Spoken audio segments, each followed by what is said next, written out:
Denver Broncos pass rusher Bradley Chubb says he hates the Las Vegas Raiders. We talk about his start to the season and why Bradley Chubb is the perfect amplifier for a rivalry matchup with the Las Vegas Raiders. Plus, we get a little bit of a look at the tail of the tape. The Broncos offense, how does it stack against the Raiders defense? How does the Broncos defense stack against the Raiders offense? You get that and much more on today's brand new episode, Locked on Broncos. You are Locked on Broncos, your daily Denver Broncos podcast. Part of the Locked On Podcast Network. Your team every day. What's up, Broncos country? Welcome into a brand new episode, Locked On Broncos, your daily Denver Broncos podcast, part of the Locked On Podcast Network, your team every day.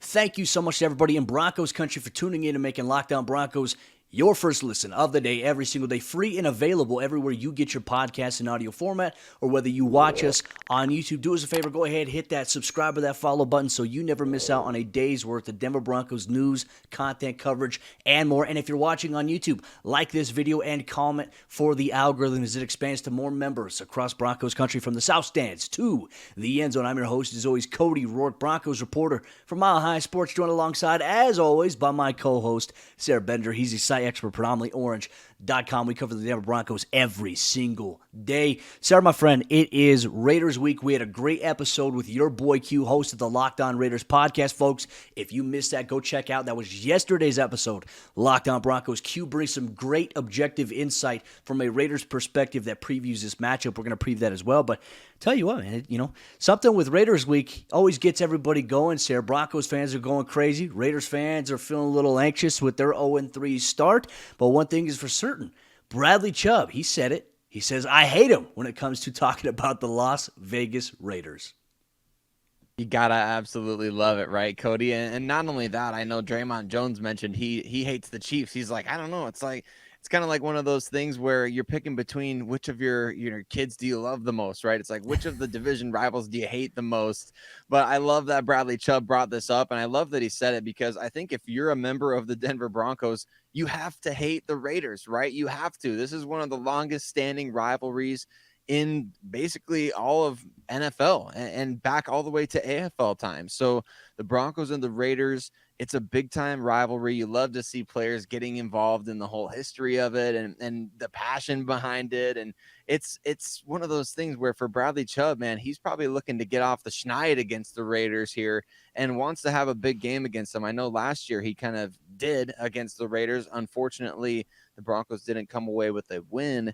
But, man, you got to love to see this kind of attitude and mentality going into a big divisional game, the first of the 2022 season. Well, like our good friend Stained in a classic song, it's been a while since the Broncos have beaten the Raiders. The last time Denver beat the Raiders was when Shelby Harris deflected that 2-point conversion attempt to Hunter Renfrow in Denver to close out the season. That was several years ago. And look, Denver has been trying to find a way to have success against the Raiders, but Derek Carr and the quick passing game have definitely been an impact. But highlighting Bradley Chubb here, I mean, going back to last season, Sayre, Chubb, when he came back, the Broncos, they lost on the road 17-13 at Allegiant Stadium. But Chubb was a standout player in that game. He had the interception right before halftime, brings it all the way down to the 1-yard line. Javonte punches it in. We've just seen a different Bradley Chubb since he came back from the injury last year. From the time that he returned and even through this season, he has been dominant. He has been a force against the run. A lot of people have wondered, can he contain the run at the edge of the line of scrimmage? And he's done a tremendous job. And not to mention his pressure looks are there. I mean, he is the reason, like, for example, he came off against Jimmy Garoppolo, created that pressure on him, and allowed Josie Jewell to get home there. I mean, that's what you want to look at. Like, everyone's going to look at, how many sacks has he gotten? Like, Bradley Chubb's had several sacks this season. He leads the team in sacks. But I think the bigger thing here, Sayre, he's creating opportunities for other guys to get home. That is what defensive football is all about. He's got 3 sacks on the year, 5 QB hits. He's got 8 pressures through 3 games. And he's also facing a lot of blocks. I mean, George Kittle was lined up on his side alongside Kyle Juszczyk against San Francisco. Those guys tried checking him and Randy Gregory. Didn't work. That was, I think, a big product of this defense. And I think that with the Ejiro Evero, Sayre, I think that this scheme is perfect for Bradley Chubb to just kind of unleash and unload a little bit. It is. Cody, do you smell that? I smell just steaming plates of crow being cooked all around Broncos country. Like you mentioned with Bradley Chubb, he leads the team in sacks. He's got 3 sacks this season. So the hot take is, I mean, he's on pace for 17, right, this year. And that's more. He's got more sacks right now than Von Miller. He's got more sacks than the guy that everybody in Broncos country is afraid of this week, Max Crosby. He's got 5 quarterback hits. He's got 8 quarterback pressures. And like you mentioned, he's creating for his teammates. And he's not going to get credit for this, Cody. But I think we got to throw out just a quick mention of Bradley Chubb in coverage. If Jimmy Garoppolo doesn't step out of bounds in the back of the end zone, well, Bradley Chubb has himself a pick 6 this year. Like you mentioned, he almost had one last year against the Raiders. But not to mention, I felt like Kyle Juszczyk kind of got away with a little offensive pass interference with Bradley Chubb in perfect coverage. And what is everybody on Twitter saying? Why is Bradley Chubb in coverage?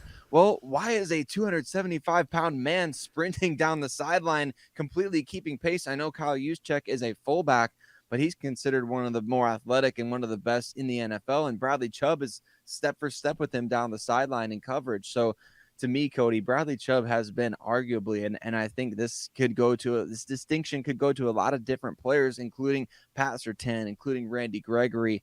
I think Bradley Chubb may be the best defender right now for the Broncos in terms of production so far this season and what we've seen, especially when you talk in terms of exceeding expectations. Well, can Bradley Chubb get his 3rd win in his career over the Las Vegas Raiders this Sunday, 2:25 p.m. Mountain Time kickoff? The Broncos will take on the Las Vegas Raiders. We'll have you covered here on the Lockdown Broncos podcast with the post-game recap and everything else that you need to know. But coming up here in just a moment, we're going to take a look at the tail of the tape here. We're going to look at the Broncos offense and how it compares statistically in major categories against a Las Vegas Raiders defense that is struggling. We get to that coming up here in just a moment. But let me tell you about BriteCo, the sponsor of today's episode, Lockdown Broncos. And BriteCo is the best jewelry insurance in the business today, and you need them, especially if you're planning on popping the question anytime soon. You don't want to have some of the crazy events that have happened in history when it's come to proposals. Like, for example, there was one where a guy was trying to propose to his girlfriend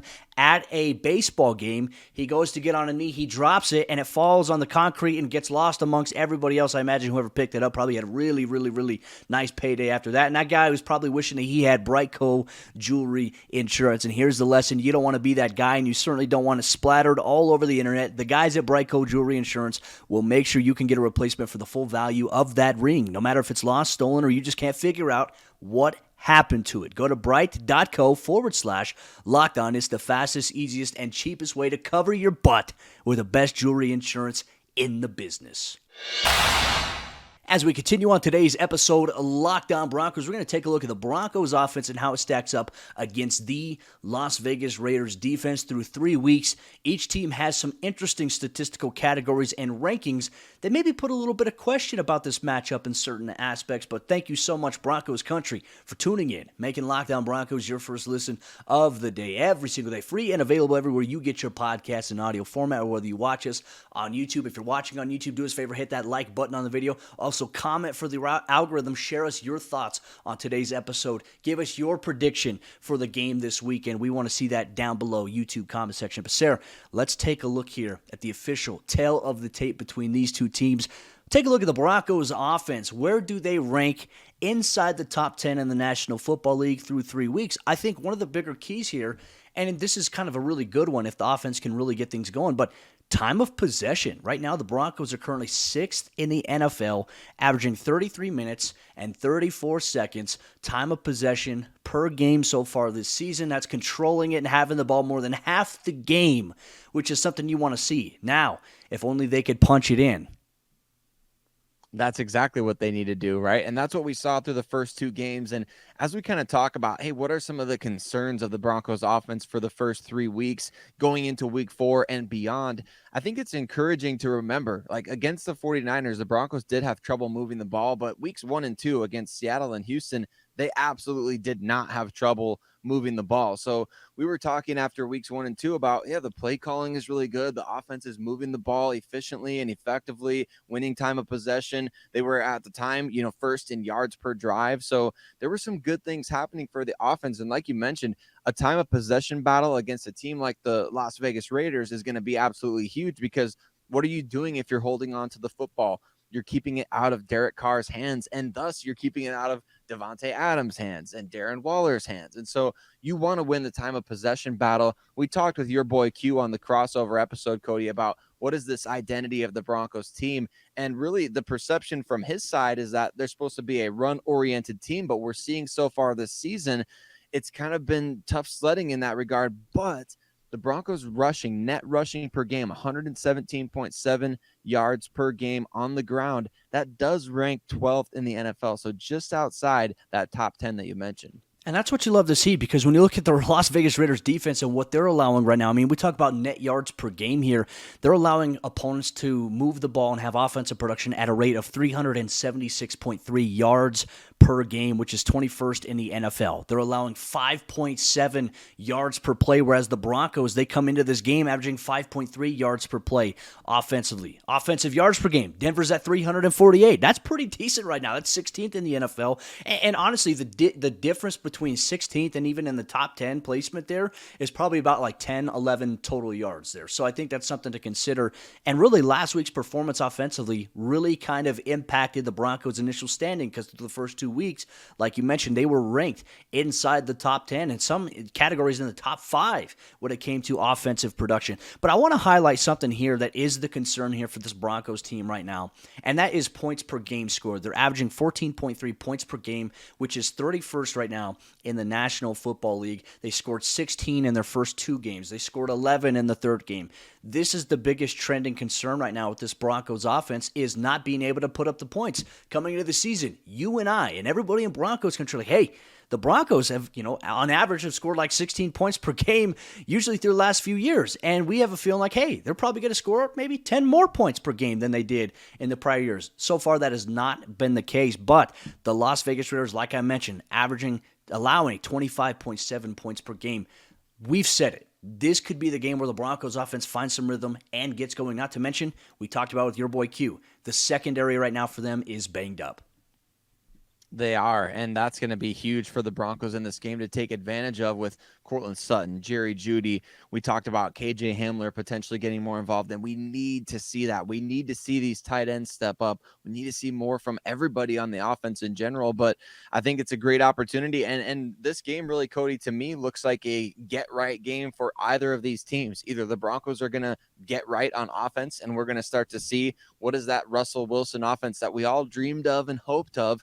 What does that actually look like? Or are we going to see the Raiders get right defensively? Like they're allowing 80% of red zone opportunities to be converted into touchdowns, which ranks 30th in the NFL. We know the Broncos are number 1 in that category. Not having Vic Fangio hasn't changed the dominance of this Denver Broncos team in the red zone, but they're also dominant on third down, Cody. I don't know if people realize that. So that's one of the things that the Broncos need to be careful about in this game, is they need to be careful about making sure they convert when they get those opportunities and not allow the trends of the Raiders red zone defense, which is bad so far this year. You don't want them to be the team that's getting right in this game. You want your offense, which is almost dead last in the NFL in terms of converting in the red zone, or dead last.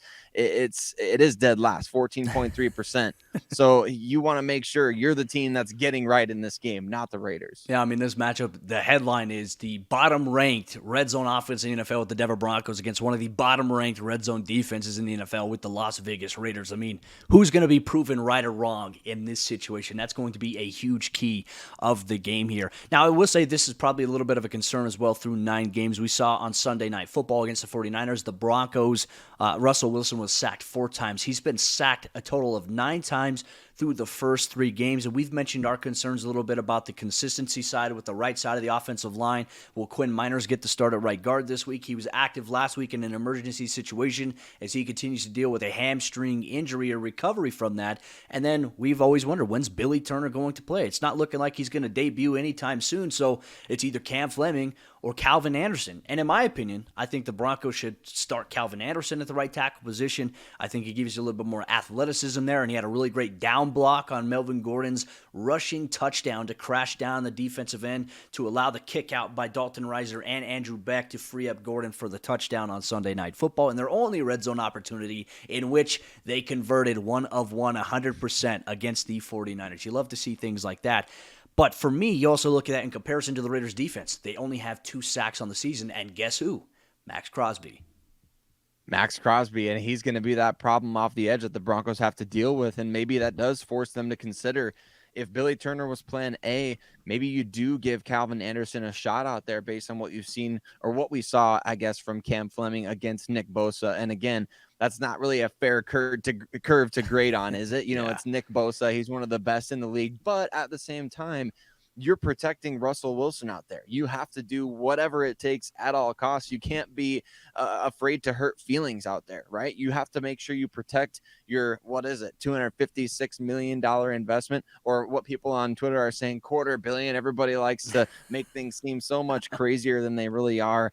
It's not that. It's not your money, people. Don't worry about it. But you got to protect the most important and valuable player on the team, right? And so you got to make sure, if somebody's getting home in the pass rush like Max Crosby, you got to do whatever it takes to keep your quarterback healthy. That's the key here going forward for this Broncos football team. Protect your investment and run with Javonte Williams, right? We want to see that, but also let Russ cook a little bit. And I know everyone's freaking out about him not taking as many deep passes against the 49ers, but that's how they were playing him. They were protecting deep, and they were playing aggressive with their pass rush, considering their four-man front that they had. And then they were forcing Russ to get the ball out of his hands quickly, throw it short, and then that defense would come up and rally and tackle. Not every defense is going to be as stout and as strong as the 49ers defense. So Broncos country, patience is still a virtue. Granted, the Broncos offense has to be better. We've acknowledged that here on this show, and it needs to find its footing here in the next couple of weeks if the Broncos want to have a chance to sustain and have a winning season here in 2022. But coming up here in just a moment, how does the Broncos defense, led by Bradley Chubb, Randy Gregory, Patrick Surtain,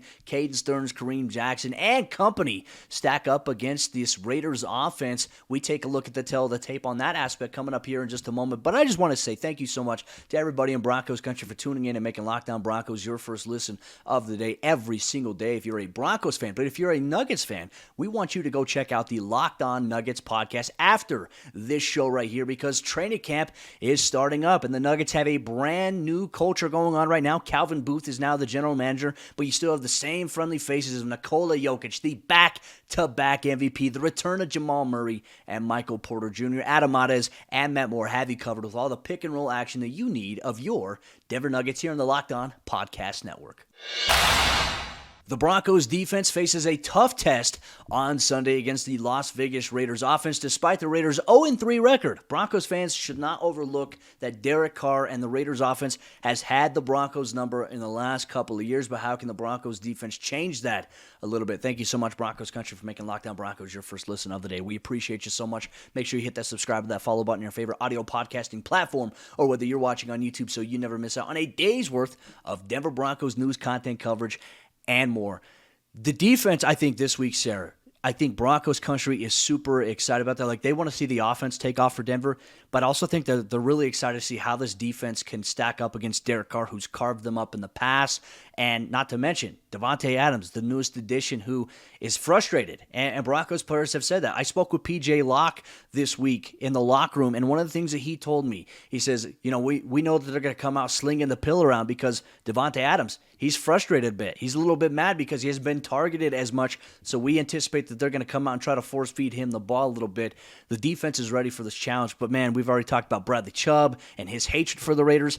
This would be a big time for the Broncos to really try to take things to the Raiders. But let's take a look here at a tail of the tape. We talk about yards per game allowed defensively. Denver's the third-ranked defense, allowing only 251.3 total yards through the entire game, through the air, on the ground. And you look at the Raiders right now offensively, they're averaging 346.7 total yards per game. And a lot of that production is coming through the passing game and not the running game. It is. They haven't been balanced in terms of their offensive production, Cody. They really aren't running the ball a ton. Like you were mentioning to me off the air before yesterday's show, Derek Carr is their second leading rusher at 26 yards. So it's not a balanced offensive attack. You do have to think about the fact that, I mean, Josh Jacobs does seem to have something with the Broncos. Like there's some magic in the air anytime the Raiders play the Broncos, that Josh Jacobs all of a sudden looks like this great player. Maybe the Broncos should find a way to pick him up next year or something, Cody. Maybe there's something about him and the Broncos. Who knows? But whatever the case may be, you got to make sure, like we talked about in the previous segment, don't let this be a get-right game for the Raiders, who rank 28th in the league in rushing at 80 yards per game. Like you said, they're really not balanced. And what else isn't balanced is the distribution of targets between their superstar players, right? I mean, Devontae Adams was heavily targeted week 1, but where has Darren Waller been this season? Obviously, Hunter Renfrow has been injured, another big money player for that team. But those are some key things. And when you look at this Broncos team defensively, when we get sent these numbers, Cody, you just look at the statistical production to back up what we're seeing with the great eye test every single week for this defense. I mean, they are outstanding. Net yards per game, 251.3. That's crazy. 4.7 yards per play, 12 points allowed per game.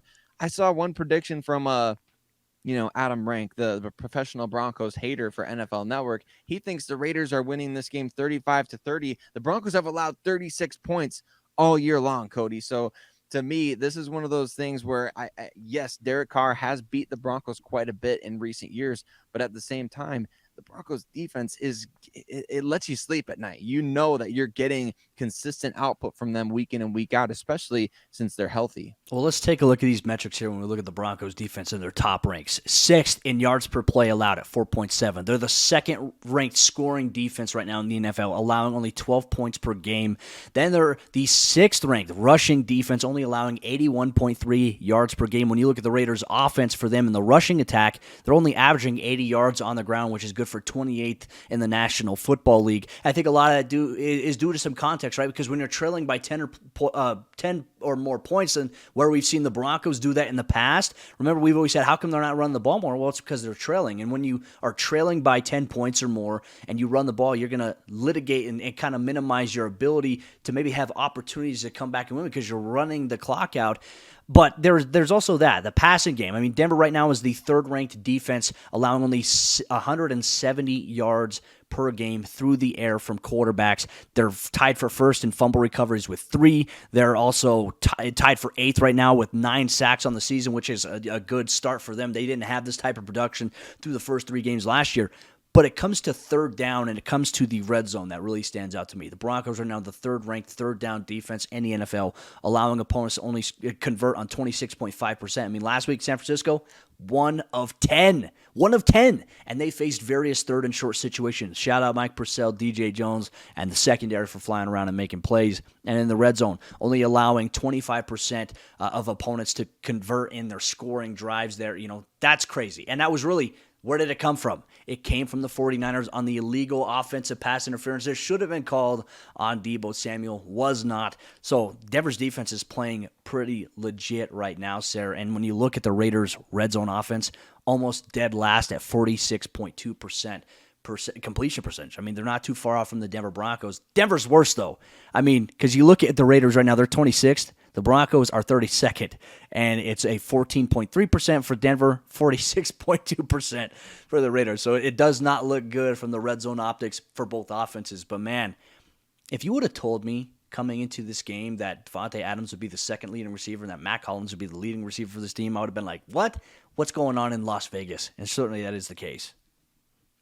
I know. I was just thinking about that, Cody. I kind of thinking like, man, Devontae Adams, maybe he'll be like, Happy Gilmore going back to Chubbs at that one point in the film when Happy's like, no, I don't need your help or whatever. And he comes back. He's like, I was wrong. You were right. You're the best. I'm the worst. And, can't help but feel like Devontae Adams is having a little bit of, for lack of a better term, buyer's remorse for leaving the Packers and making that decision. And the Packers just kind of being okay with it. And you can kind of tell early on this year, like, those two were better together, weren't they? Like the Packers need Devontae. Devontae kind of needs Aaron Rodgers and the Packers.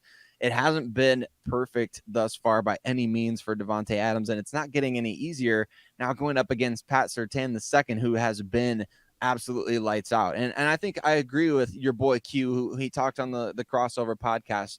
You think Pat Surtain's going to win some in this game. Devontae Adams going to win some, kind of like what we saw with DK Metcalf in week 1 against Seattle, where there were a couple plays. Yeah, he did make a catch in coverage against Surtain. The question is going to be how much of wiggle room are you going to be able to get to make plays after the catch? Or is it going to be in critical situations like on a big 3rd down or, in the red zone, like we mentioned, where the Raiders haven't been very good? is Pat Surtain going to give an inch there, or is it going to be just like a typical, 1st and 10 early on in the game where Devontae gets a catch against Surtain? It's going to be interesting to see not just where these inches are given, but when they're given throughout the game and how this matchup unfolds, because Devontae Adams right now, he has every right to be frustrated. He should be the leading receiver on that team by 100 miles, especially with Hunter Renfrow being injured. And we'll see the injury report a little bit later. We'll update you on Saturday's episode, Lockdown Broncos. We'll drop a special episode for all of you as well, leading up into I got to take my flight to Vegas on Saturday morning, but we'll have an episode for you that updates kind of the injury situations to the fullest and most recent extent that we do know. The Broncos continue to practice, as well as the Raiders ahead of Sunday's 2:25 p.m. Mountain Time kickoff. The Broncos taking on the Las Vegas Raiders. Can Denver go to 3-1, and can they force the Raiders to drop to 0-4? Not a lot of people saw this being a potential dynamic, but it presents itself here in this matchup. Sayre, Bedinger, and myself will have you covered here every single day on the Locked On Broncos podcast.